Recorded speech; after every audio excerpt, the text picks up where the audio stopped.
turabasuhuje. Agaciro ka Gisozi kongeye gafatwa n'inkongi y'umuriro. Agaciro ka Gisozi gakorerwamo imirimo y'ububaji no gusudira mu murenge wa Gisozi mu karere ka Gasabo kuri tariki ya 30 z'ukwezi kwa gatanu mwaka wa 2025 mu rukerera kongeye gafatwa n'inkongi y'umuriro. Ni inkongi yatangiye mu rukerera rwo kuri wa gatanu ahagana saa 10 z'igitondo. Abari aho ibi byabereye bavuga ko habanje gushya inyubako zicururizwamo ibitanda n'ibindi bikorwa birimo imbaho ziri ku muhanda. Icyateye inkongi yangije igice kingana na 1/2 cy'aka gaciro kose ntikiramenyekana. Kugeza ubu nubwo polisi yatangiye ibikorwa byo kuzimya, umuriro wari mwinshi cyane. Amakuru avuga ko nta muntu waguye muri iyi nkongi y'umuriro. Mu mwaka wa 2019 nanone aka gaciro kongeye gushya. Mu masaha nimugoroba yo kuwa gatandatu inkongi y'umuriro nabwo yari yibasiye ako gaciro ka Gisozi gaherereye mu karere ka Gasabo mu mujyi wa Kigali.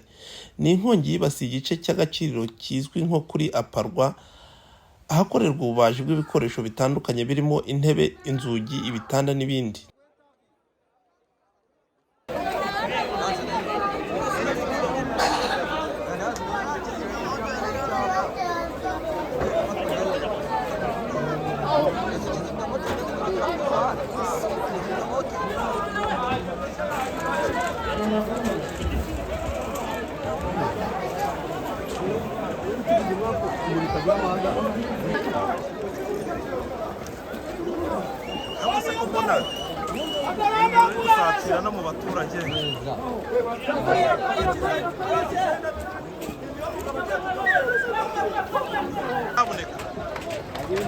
Nabwo ntihamenyekanye icyateye iyo nkongi, gusa byakekwaga ko ari umuriro w'amashanyarazi.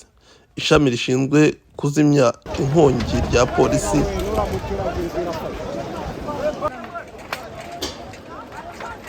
rikaba ryarihutiye gutabara kugira ngo ribashe guhosha uwo muriro wari mwinshi mu buryo bugaragarira amaso.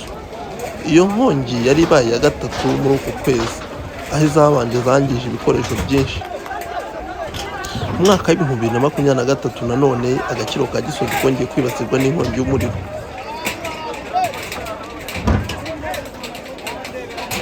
Hari ku gicamunsi cyo kuwa kabiri tariki 23 Gicurasi umwaka wa 2023 aho inkongi y'umuriro yibasiye inzu y'isoko rya Gisozi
ndahoze gakeya kazi reka ndaza kuhamagara nta inkongi yabaye usozi n'inkono zikomereye sawa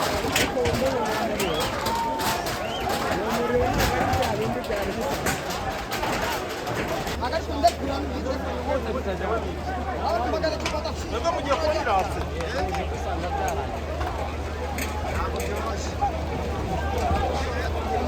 arimo haragurisha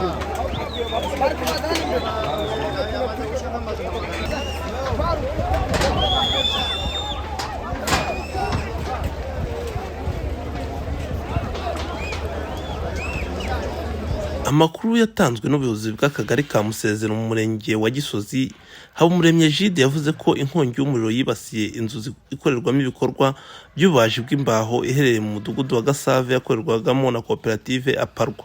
Atahahiye hakorerwagamo ibintu byose bifitanye isano n'imbaho, harimo intebe, utubati, ibitanda, ameza ndetse n'imbaho byakorwagamo.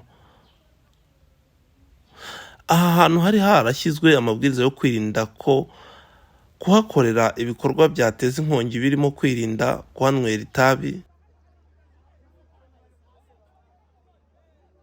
Basaba abahakoreraga kujya bajya kurinywera hanze. Habumuremyi avuga ko polisi yahise yihutira kuzimya iyi nkongi nubwo umuriro wakomeje kuba mwinshi cyane, hakaba nabo barakomeje kurwana nawo mu buryo bushoboka bwose, ariko inkongi iza kuzimya. Umwe mu bakora mu gaciro ka Gisozi witwa Adolphe Twambajimana yari yatangaje ko inkongi yibasiye inyubako yasatiriye n'ingo z'abaturage, ariko polisi ihita ihagerera igihe itangira kuzimya iyo nkongi itaragera ku ngo. Inyubako zo mu gaciro ka Gisozi zimaze igihe zibasirwa n'inkongi ikangiza ibikoresho ndetse n'ibicuruzwa. Kugeza ubu nta genzura rirakorwa ngo rigaragaze ikibazo nyamukuru giteza izi nkongi.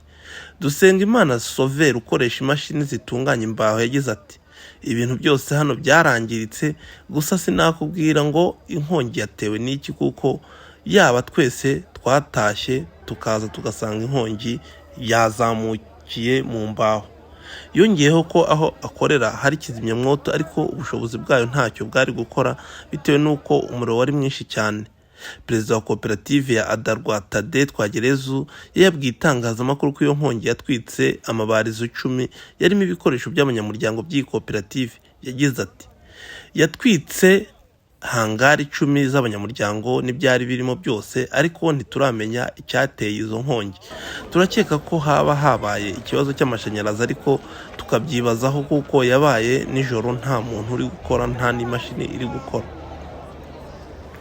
Itangazamakuru ryahageze icyo gihe ryasanze inzego zishinzwe kuzimya inkongi z'umuriro zahageze zatangiye kuzimya, nubwo byagaragara ko hari byinshi byamaze kwangirika. Yego, tubwira amazina yawe naho utuye. Ahita Nsengiyumva Gedeon.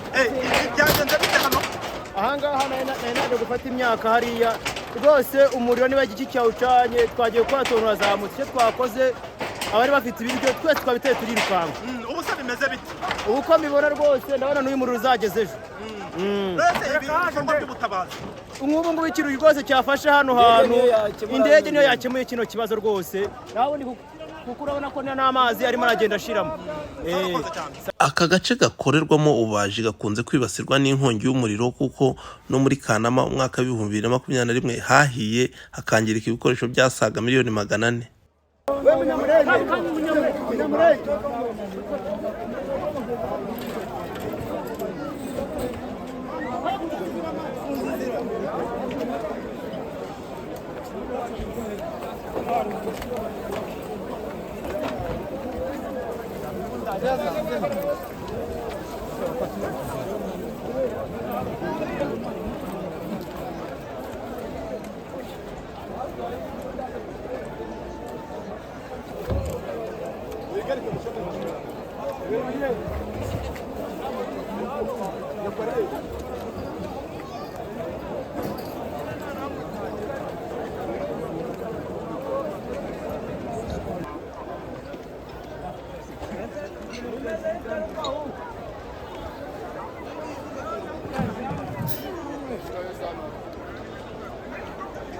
Feuer!